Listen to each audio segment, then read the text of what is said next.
Are we gonna see Dutton Ranch crossover with Landman? Something caught my eye in the first 2 episodes of Dutton Ranch that had me thinking a Landman crossover is actually possible. Let's talk about it and break it down. But before we get into it, my name is Jake, and if you love TV reviews, recommendations, and breakdowns, just go and hit that follow button. Okay, so let's get the obvious out of the way. As we saw in the first episode of Dutton Ranch, Beth and Rip lost their home in Montana due to a wildfire and shifted their life from Montana to Texas. And even though they moved to a fictional town called Rio Paloma in South Texas, I think the door is still pretty open for all of these characters to cross over, and there's a couple of specific reasons why. Landman Season 2 ended with Tommy and Cooper forming their own company called CTT Oil Exploration and Cattle. And to save her husband's company, MTEX, Cammy went all in on her deal with Danny Morel, aka Gallino, a pretty charming but ruthless cartel boss. So Landman has set up the presence and influence of the cartel in the Permian Basin area, but after a line of dialogue from Annette Bening's character Beulah Jackson in Dutton Ranch, I think the same thing could be happening in South Texas and could possibly be connected. The first 2 episodes of Dutton Ranch have already teased enough shady business going on at the 10 Pedal Ranch, but there was a scene in episode 2 between Joaquin and Beulah,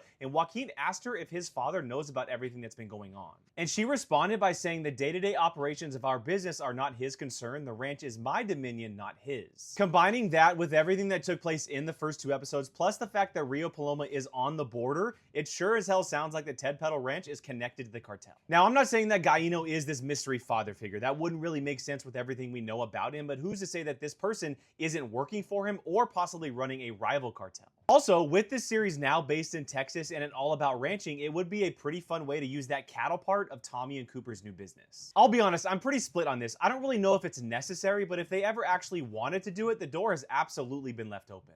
But of course, I want to hear what you think. Do you want to see a Dutton Ranch and Landman crossover? And if you do, how do you want to see it happen?